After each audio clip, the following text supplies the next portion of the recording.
What's going on, everyone? This is your host, the starter from the bottom TV, Ryan Lomax.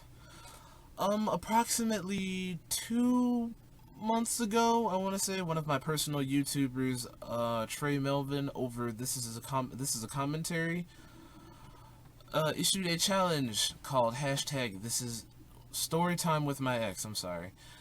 Um, I'm going to partake in this challenge. A lot of you know, but I didn't really have an ex girlfriend, but I did have an ex friend who I tried to, tried to get with because I was in love with her. And although I was trying not to use a name in the telling of the story, because like what I did was I recorded my voice and then I'm going to put music behind it, and of course it will be edited accordingly to where you can hear my voice and the music at the same time for ambience purposes, and you might have a little sound cue here or there and it'll be a really nice musical transition from one part of the story to the other, because it is a real tragic story that I hold dear to my heart, to me. So, yeah, and even though I tried not to use a name, I ended up slipping out a couple names here or there. So, you may hear you may hear it, and also pay no attention to the background noise, because if I do recall, I was playing back the audio and the phone rang. It was like deep in the distance, so if like you really hear it, you'll hear it. If you really like pay attention, you'll hear it. Um, but yeah, I hope you guys enjoy. Pay no attention to the mess back there. And I know I have not been uploading recently. I've been trying to find a job. And I've just been really lazy, and I've just been gaming like all the while that I'm, at home. But I haven't forgotten. I know within like the 32 subscribers that I haven't forgot you guys. And I keep saying that I'm going to upload new material, I just keep forgetting. So, without further ado, here is hashtag story with my ex.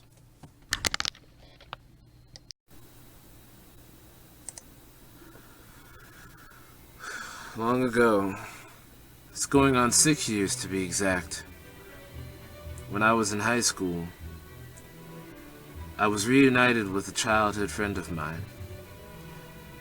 My mom and her mom were really close back in the day, but I've never really talked to her like that. I was shy. We reunited back in high school, and she was beautiful. She had she had dimples. She was light skinned. She was short. She had these amazing brown eyes. And they're big brown eyes too.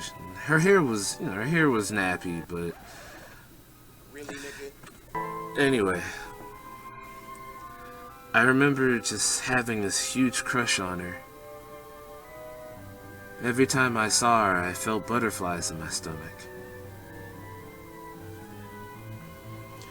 It was so bad to the point where I would hang around her locker almost every morning before we went off to first period, just to get some lotion off of her, just to be around her. It was pathetic, I know, but as the days grew on while we were in high school, we were both seniors. My crush got worse and worse, until finally I made a mistake. You see, I found out she had a boyfriend. He was a football player. And back then, football players were the grand king of all kings, the jack of all trades to have as a significant other. When I found that out, I gave up hope. Instead of telling her how I felt, I made her my sister. That was a big mistake on my end. because back then I didn't have the courage, the strength to tell someone how I felt up close and personal. So she accepted it.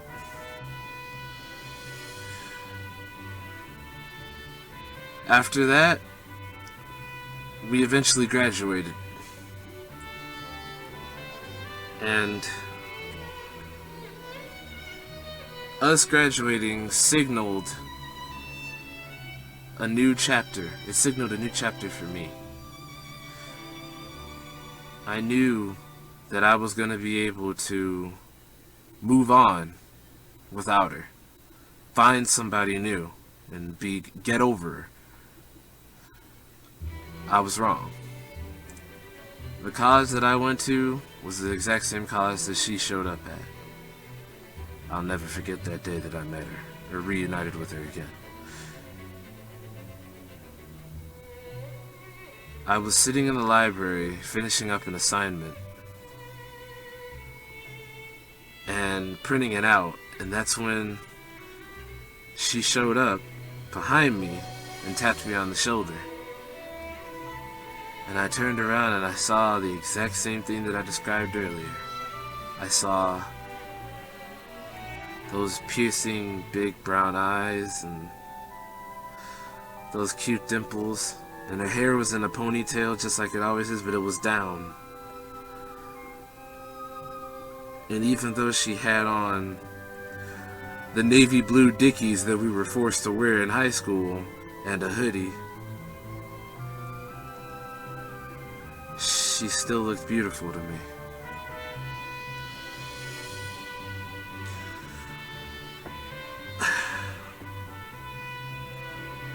Shocked, I was like, what are you doing here? And she said, studying, in a goofy tone of voice. I chilled around her for a couple minutes and went off to class. On my way there, I was like, maybe this is a chance. Maybe this means something. Maybe we were meant to be together. Days went by, and seeing as to how both of us were college freshmen, she didn't know anybody, I didn't know anybody, but I had higher capabilities of making new friends. I guess you could say she was too, but I guess she didn't feel like it. She always hung around me.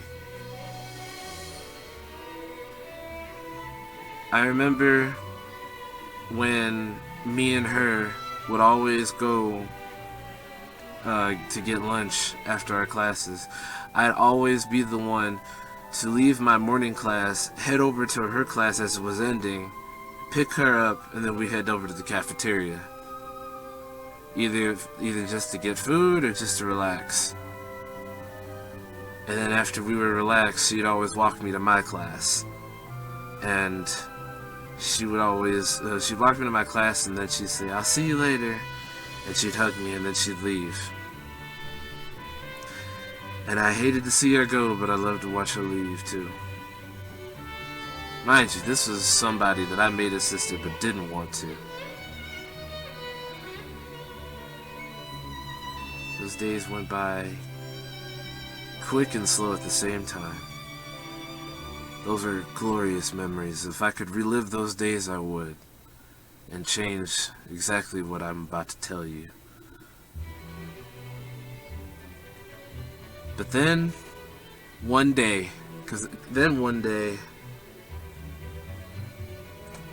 my newly found best friend, he overstepped his boundaries. He was trying to, in a sense, say that she was digging him. And what ended up happening was he ended up telling a lie to me about her being in a relationship or something to that nature. Some of it's a blur, but I do remember me being really upset because he was tampering with something that I wanted. And I ended up cutting him loose and almost hating him for it.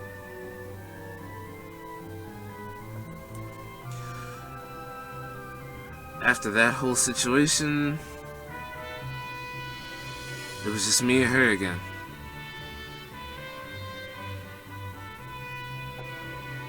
And we were back at it, you know, going to see each other, but slowly and surely she was disappearing and fading away. What I mean by that is, some days she wouldn't show up, some days she would. Now, the little thing about her was her family had problems. Divorce problems. So she had trouble at home. So it was kind of the reason for that. And then she was having trouble in her relationship too. And I could see this in her. I could see the signs, the phone calls, the Facebook updates, all of that. And I also made another stupid move too. One night when we were talking on Facebook Messenger, I talked and I felt really comfortable where I was with her. Or so I kept telling myself. And that's when I made a status and it said, after talking to her, I'm glad that we're friends. Really glad that we're friends. She commented on that. And she was just blown away by what I said. That was dumb mistake number 2. Because lo and behold, my feelings for her didn't change.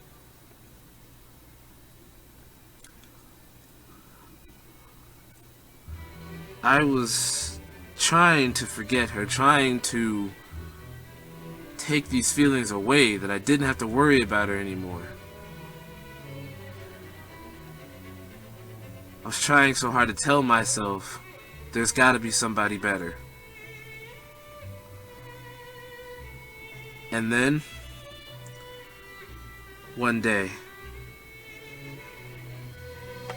she disappeared. By disappeared, I meant that she went MIA. Ghost. Off the grid. She wasn't appearing at school. Phone calls and Facebook messages were ignored, as well as text messages.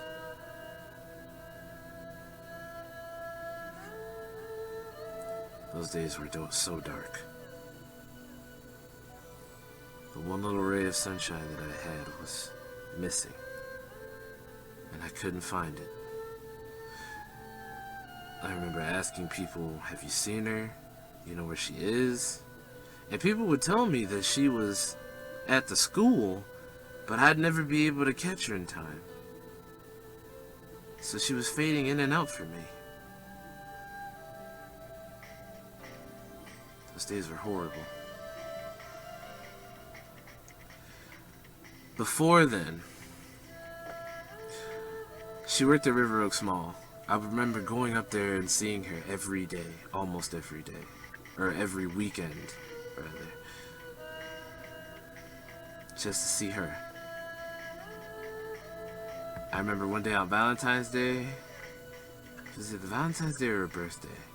I went up there and I had some candy, and I gave it to her. And she smiled, and everyone else around me, every one of her coworkers was like, "Aww." And they all were, you know, they were all like happy that they had, that she, you know, they were happy for her. But again, we weren't together. And that same day, she saw my mom, and she said hello, and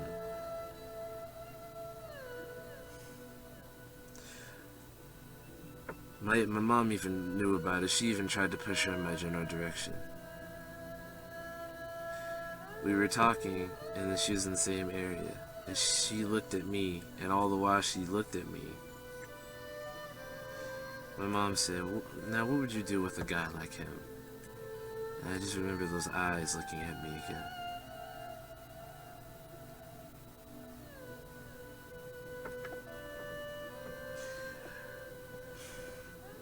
Going back on track, I don't know where she was.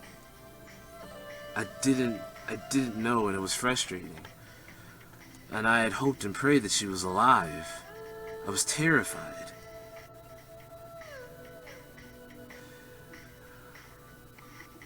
Those days were slow and painful. And then one day, I got a message from her sister. She was asking if I knew her little brother and to get Jackie to come home as soon as possible. And I kept asking her, what's wrong? Is everything okay? Is she alright? And she said, everything's fine. She's okay. I just need her to get home.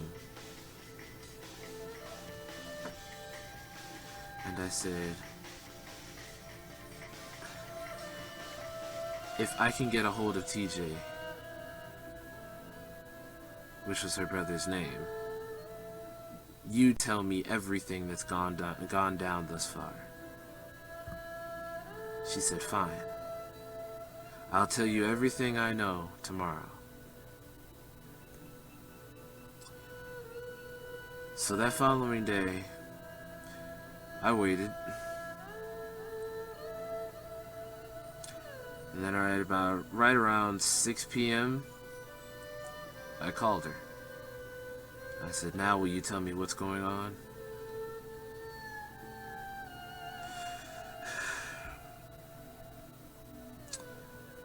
And that's when she hit me with the worst news that I could have ever gotten. She said she's 3 months pregnant.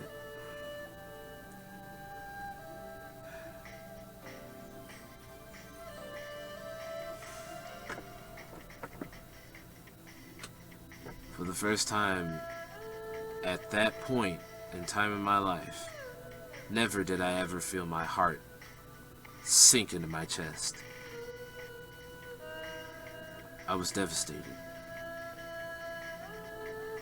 heartbroken, angered.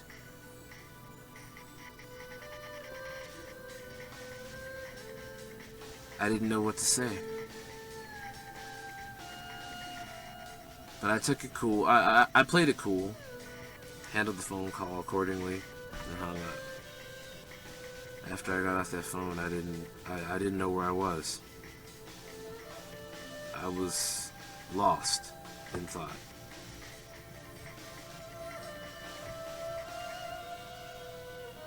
You see, as I previously stated, she had problems at home and problems in a relationship. She found somebody new. And eventually she ended up moving in with him.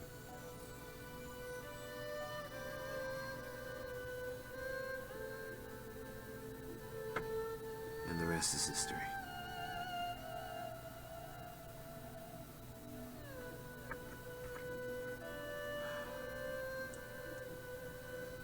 Funny thing about that, a couple days before that phone call, I had a dream that that I was looking at Jackie while we were at school, and she had a kid in her arms. In the back of my mind, I knew that that was hers, but I didn't want to believe it. Would you? Do you blame me for not wanting to believe that somebody that I loved was pregnant by another man?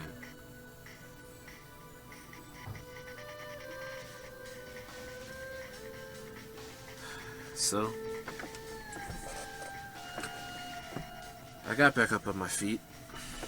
I was still hurt, but I had to keep going. School was waiting for no man, and I had assignments to do.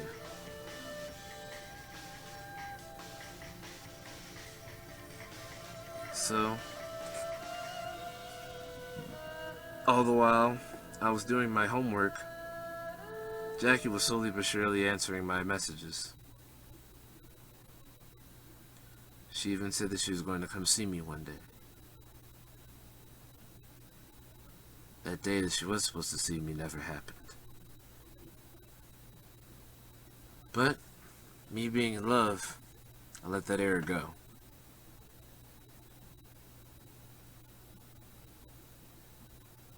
And then I remember talking to her while I was studying for an econ test.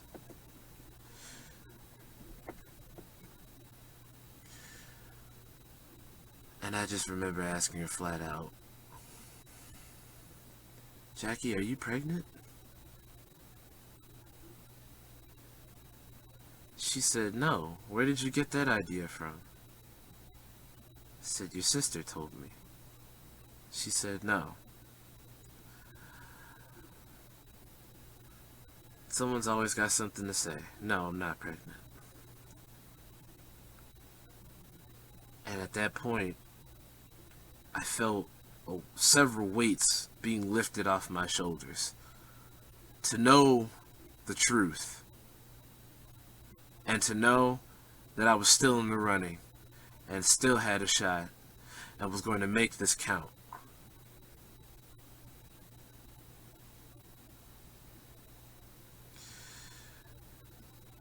But sometimes when things are too good to be true, 9 times out of 10 they really are.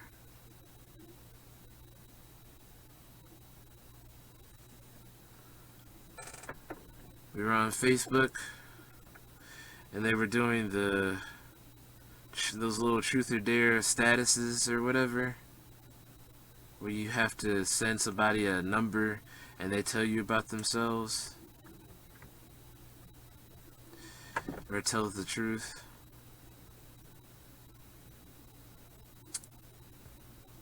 I partook in that challenge. And I remember I sent one saying, "Do you know who I have a crush on?"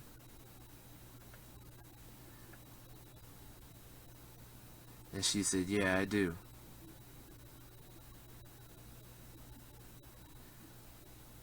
And I messaged her and I said, "Who is it?" And she said, "I know it's me. I knew for the longest. My other sister knew too." Not the one that called, another one. And I said, "Well, you got me." And that's when I spewed my guts. I let out every hint of feelings I could. And I said, "Jackie, I've had a crush on you ever since we were kids. But I knew I couldn't tell you because you had a boyfriend. I didn't know how well that was gonna go over.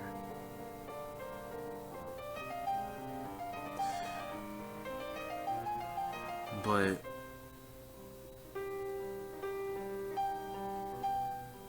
I know how I feel. And I know that I like everything about you. Your dimples, your eyes, your hair, you're super smart. You're a beautiful one, you're a beautiful lady." And I told her that even though I don't have everything, I know I can promise you my loyalty,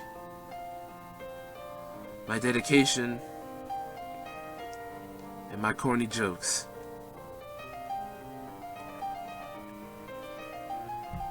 And that is a promise. Her exact response was,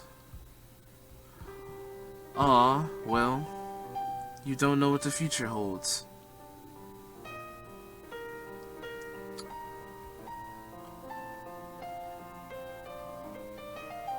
Me carrying that truth of knowing she wasn't pregnant gave me all the confidence in the world.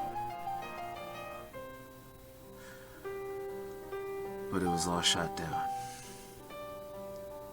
Maybe about 2 or 3 months into the year, her ultrasound was posted on Facebook of the child. Yeah, she indeed was pregnant.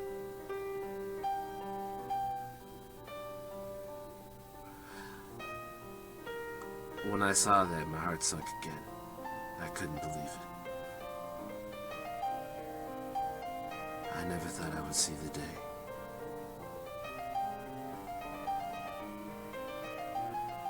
It was terrible. But me being a strong person, I eventually overcame it.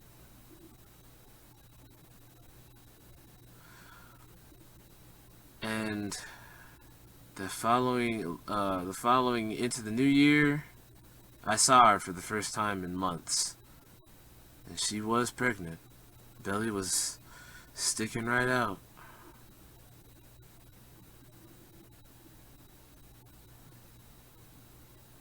During that time, we hung out. I was right up under her, all the way. Because when I found that out, the fiery passion for her still burned, and I still wanted to be with her. Big mistake.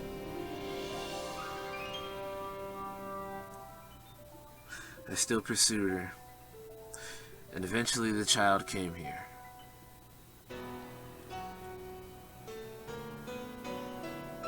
The child was born, and I still wanted to be with her. I was even willing to be in this child's life. Because, like I said, she moved in with the guy. Doesn't mean that she stayed with him. After the child was, right around when the child was in development in her belly, her boyfriend was also abusive.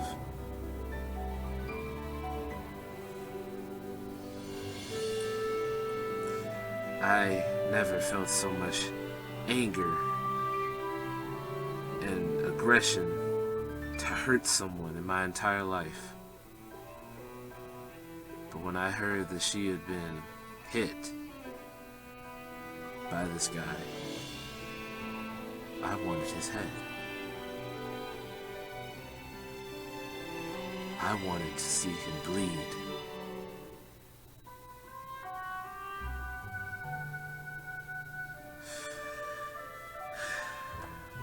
Moving right along.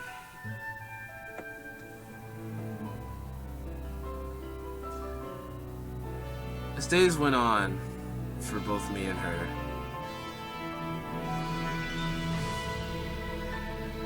we were texting each other back and forth.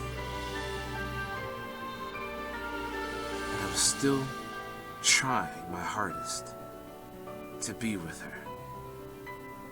Like Urkel to Laura. Only the difference was, this Laura wasn't going. I remember being rejected so many times, and her saying that we're just friends.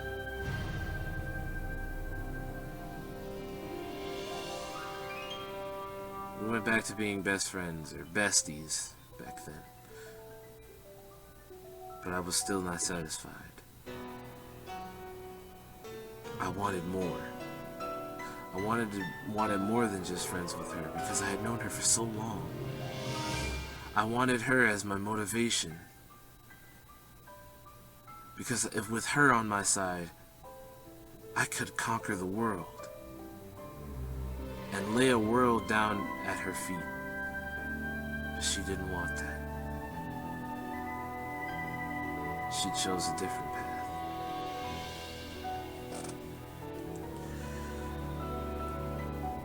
Fast forwarding to possibly 2013 or 14, somewhere within that time frame. All the while we were going through the motion, me and her would get into small little fights. And we would end up not talking to each other for a little bit, which was bad. But eventually, we got over it.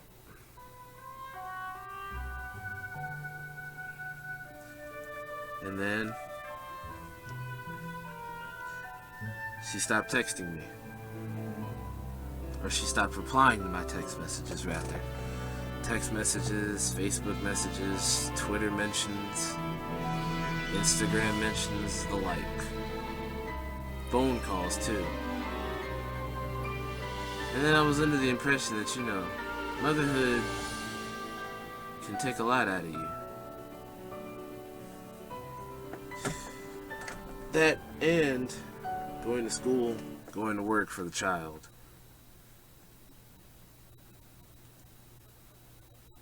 Eventually, we drifted apart.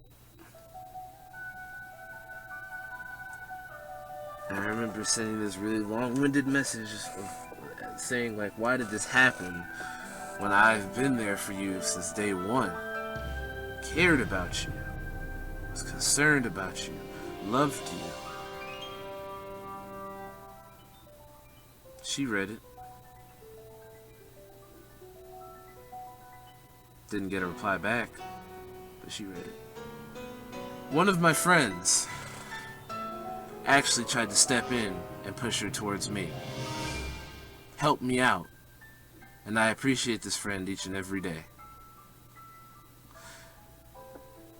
Didn't go so well. And here's why. Roughly around when she was still carrying child number 1, he approached her and said, "Hey man, why don't you go out with Ryan? He's a good dude."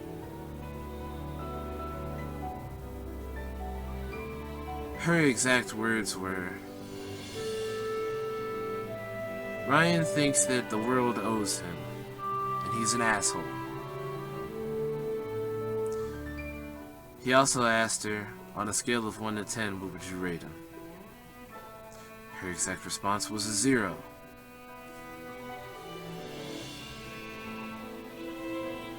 That got back to me. I wasn't heartbroken. I wasn't sad. I was angered.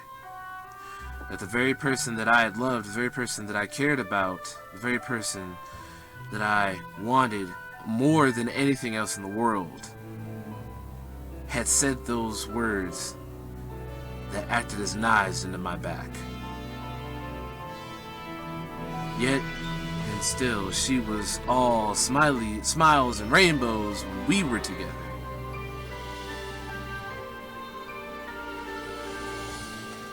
That's what pushed me to sending that message.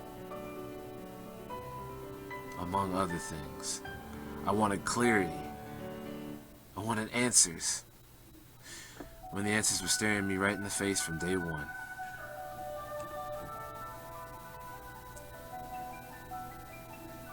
That following year, something within me, within my heart, had spoken out to me saying, we shouldn't go into the year being angry with everyone just because they saw things a different way. Or just because they don't message you back. I thought I had changed, and I did. She didn't. So I messaged her and I said, let's start over with a clean slate. She agreed. For a time, it was okay.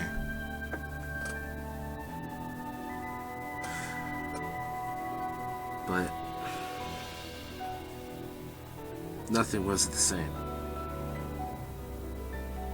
The drift that I had tried to fill in, the void that was created was too vast. It was too deep. So I terminated it, and I said, to her, you know what? I realize now the people that want to stay in your life will make an effort to do so, regardless of what they have in their lives, what objectives they must accomplish, or what obstacles they must go through, what hurdles that they have to jump over. If they really wanted to be in your life, they would do so. And that is a philosophy that I have stuck to this very day.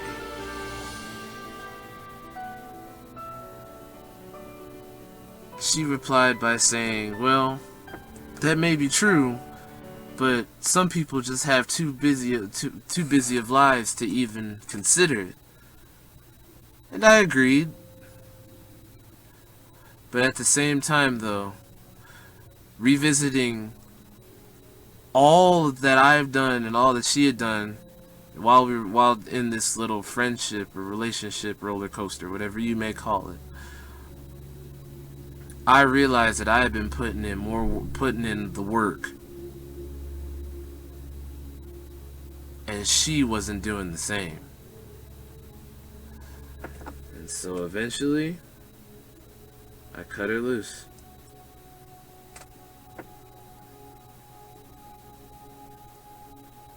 To this day, the last time I spoke to her was during the summer.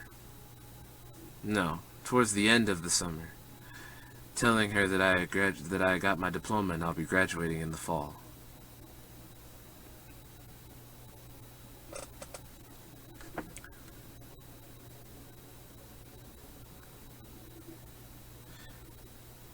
That is the end of my story.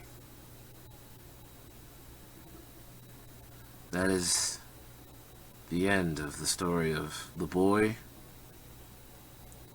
chasing a dream,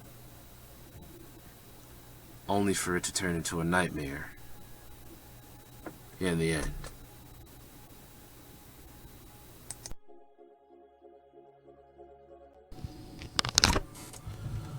Alright, so there you have it. That's the whole story, and I'm sticking to it. On a serious note, to anyone who has had a situation remotely close to or similar to mine, just know that, well, reflecting off of what I went through, I know that when you cut somebody off, that time period is a little, the time period of you know, figuring stuff out alone is bittersweet. Mainly bitter. But coming from me, this experience, I learned a lot. I learned to, number one, speak up. Number two, I put my feelings up front. If I like somebody, that's just how I am. I have to put them up front. I don't want another situation like that. Number three, sometimes you just gotta be patient. You know, sometimes you have to be patient. You don't know what's going on in someone else's life, to the point where they may not text you back, or they may not mention you, or whatever. And more importantly, know your worth. Know your worth. Don't end up trying to constantly please one person and then miss out on a whole buttload of other people that might be ready to accept you and love you for the type of person that you are, regardless of financial standings, regardless of whether you have your whole life together or not. If they see the potential in you, they will come to you, and they will open and they will fill that space in your heart. So, on that note, kiddies, I'm out. Peace.